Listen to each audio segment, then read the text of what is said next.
press these people. They be getting that kitchen. I had a whole leak in my bathroom ceiling. Be like, oh yeah, I'm gonna just clean only on Sundays. Like,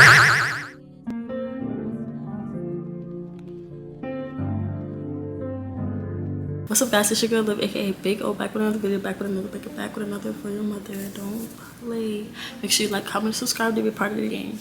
Today's video is going to be 10 things I wish I knew before moving into my first apartment. I just want to put out a disclaimer that I am a college student, so this is going to be college edition, and I have 3 other roommates, so technically I don't live completely alone, but I do not live with any of my parents and no family, and I am not close to them at all.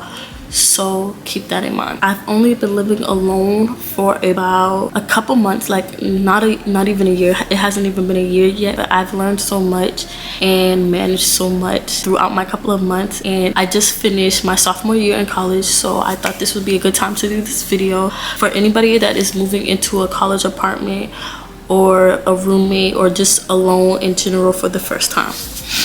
My first point is budgeting is literally everything. Like, it's very, very important to make sure you stick to a budget. Rent isn't your only expense. You have utilities, you have groceries, toilet paper. Those things are necessities in a house, so it's not only about the rent.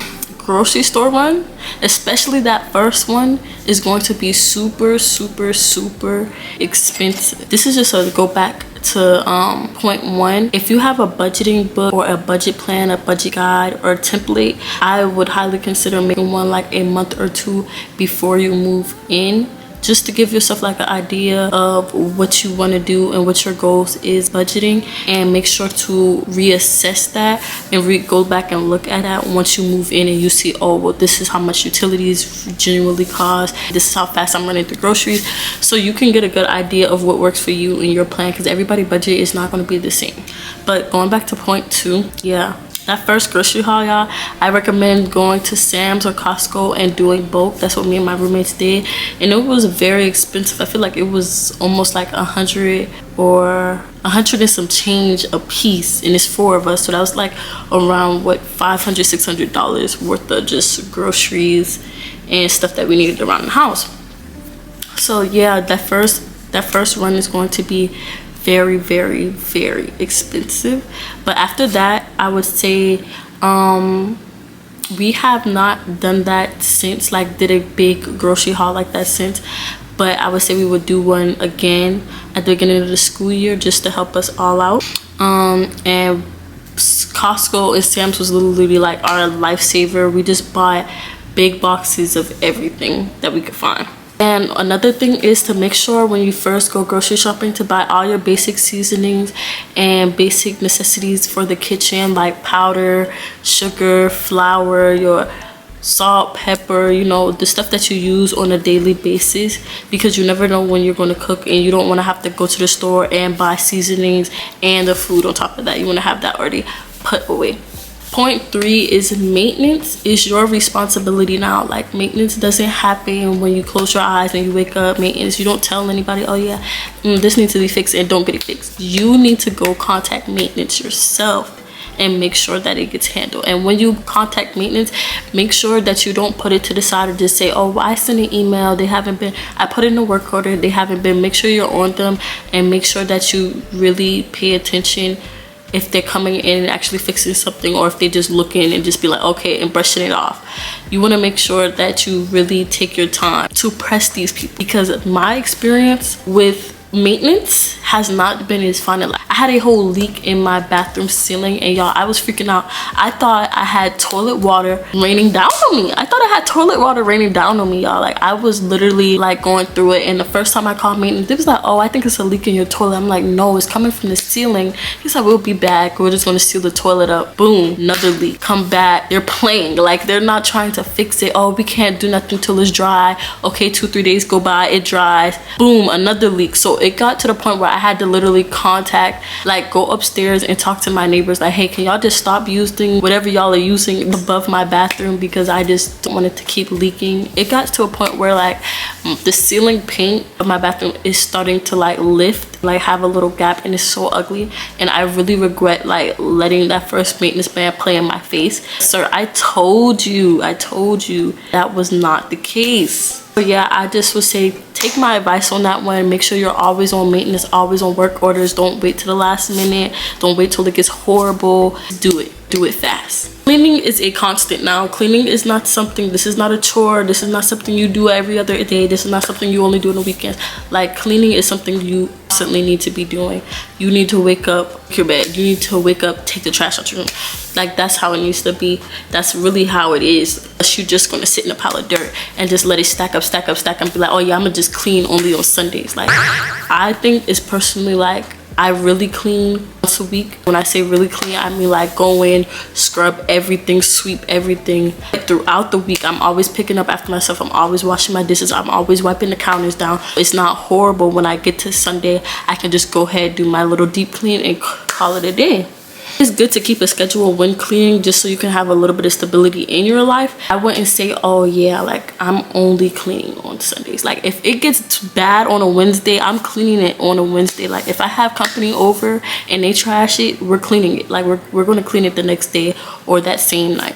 Point 5 is natural lighting makes a big difference in your house. I just feel like opening the curtains, opening up the blinds just gives your like home a homey feel. I just love natural lighting. I don't know if it's just me, but like I love it, especially like in the morning and during the afternoon. Like, it's perfect. Set the mood, like get your day going. Also, down on utilities, like it cuts costs. So it's a win-win for me. That's just me personally. I would like to say, like, always remember to have windows. When it's sunny outside, please open the blinds. Do not use light. Try to cut the cost as much as you can because it does get expensive. I think this is 6, but do not underestimate how loud neighbors can be. I live on the bottom floor and I have people living on top of me and they have dogs. Y'all, it gets bad. And not even that, the people beside me, the walls are very thin, so there's a person like that lives beside me. He's obviously a man, have deeper voices than us, so I can literally hear all, he don't even have to be yelling, I literally hear all of his conversations, and my bed is literally next to the wall adjacent to his room. So it's horrible sometimes. Like, sometimes I could be trying to sleep in, he's up 8 a.m 7 a.m sharp, yapping that mouth, dogs running. The dogs usually don't bark. Like, it hasn't gotten to a point where I had to actually go and be like, hey, you know, can y'all keep it down or anything like that. But it does get to a point where it's like, okay, I'm tired of hearing this. It's annoying. Like, it's irritating me. When I say at that point, you either learn how to tune it out, get headphones, or just move to like the living room or something until they're done. I try not to work myself up too much. Coming from like not living with having like neighbors, like I have neighbors, but of course not like adjacent to me. I have all this noise above my head, but my brother does yell on the game a lot, so like I was kind of used to like the talking through the walls thing, but the stumping and stuff I was not used to, and it took me a while to get used to hearing that. It was very annoying at first. I'm a light sleeper, so yeah, I would just say either learn how to tune it out, headphones, turn your TV on, something. Find something to cope with it because it can get bad. Please keep up with your HOA emails, or you know, your apartment, your leasing office emails, because it's been a lot of times I've been locked out my house because I have not been checking the emails. Oh, they updated our locks. Now I'm locked out the house. They sent this 2 weeks ago and I never looked at it. Like, it's been plenty of times like that. There's always an update. There's always something going on. So you just want to make sure you stay up to date, so you know you're not catched in like an emergency or something and like you're locked out your home. Or especially maintenance and staff usually come do their rounds, their quarterly check-ins. It's usually a man, so I would say keep in mind of your emails, because as a lady, like, and as me and my roommates, we are all females, having a man in your home, like, you know, you need to be mindful of, you know, things that you have around or how you're dressed when they're coming in. You know, you just want to always be like appropriate. Don't want to be put in an awkward situation opening your door because you didn't know. So I say just keep that in mind. Always check your emails. Let me tell y'all this now. Learn how to cook something. Do not sit here and go fast food eating all the time because you refuse to learn how to cook. Baby, get in that kitchen. Get to work. Whip up a meal. I'm telling you, like, you're going to miss those home cooked meals. So I would say practice as much as possible practice makes perfect. You're probably not going to get it perfect the first time, but eating a meal, you know, real meal and not fast food is like, needs to be a priority. I see a lot of kids, even me, like I had to stop eating fast food. Like I would eat fast food every other day, probably every day at one point in time. Like it gets bad. It gets bad. So I would definitely say practice, because you're definitely going to miss those home cooked meals. You're definitely going to miss, you know, your mom's cooking, your granny cooking. So get the practicing so you could be your mama and granny one day. It's not going to be soon, but I believe in you. I believe that it will be one day. So you just need to put a pep in your step and get in that kitchen. It sometimes get lonely, so I would say, I don't know, me personally, I like being alone. I don't have a problem with being alone, but my problem is I can get so consumed and okay with being alone that I start to become unproductive, not social, just stuck in my room. Like it's been multiple times I'll come out and my friends or my roommates will be like, girl, I feel like I haven't seen you in forever, or where have you been? Girl, in my room doing nothing whole time. People having times of their lives. Not saying, you know, compare your life to anybody else's, but you know, you don't want to miss out on, you know, social fun events that you might have went to if you weren't so stuck in your room. Don't get stuck in your room.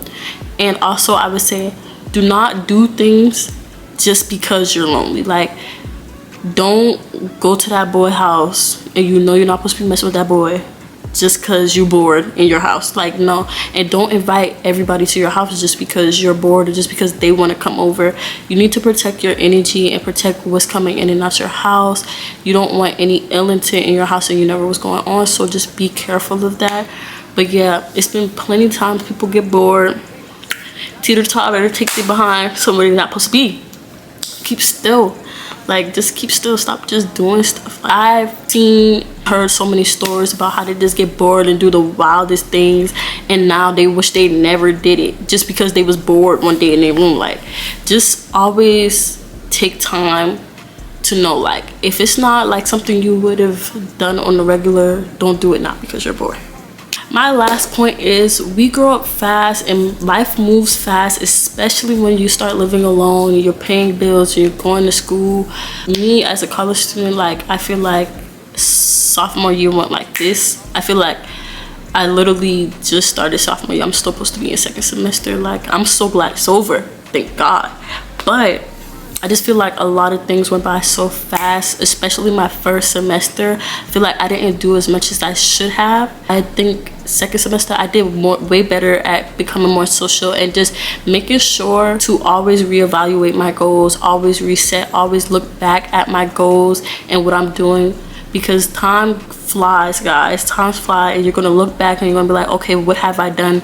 Where have I gotten since then? And you want to make sure that you actually made progress and you just haven't been just going with the flow, because you had goals. So make sure you keep them goals in the back of your head at all times. And I would say for sure, stay grateful. Have gratitude for everything that you have, even when it's hard, even when it seems like the death to you. Just make sure you're always grateful, because you were blessed enough to, you know, get out of your parents' house. You have independent, you get to do whatever you want to do. Just make sure the things that you do is things that you would do 3 years later, things that you would do 4 years later, things that are going to get you where you want to be in 5 to 10 years. And have fun. Like do not let your responsibilities and your responsibilities and things and your priorities make you feel any less younger, any less, you know, any more boring. Like no, still have fun. Just be mindful, be very demure about what you're doing. Like just have fun. I had a lot of fun my first months in my apartment,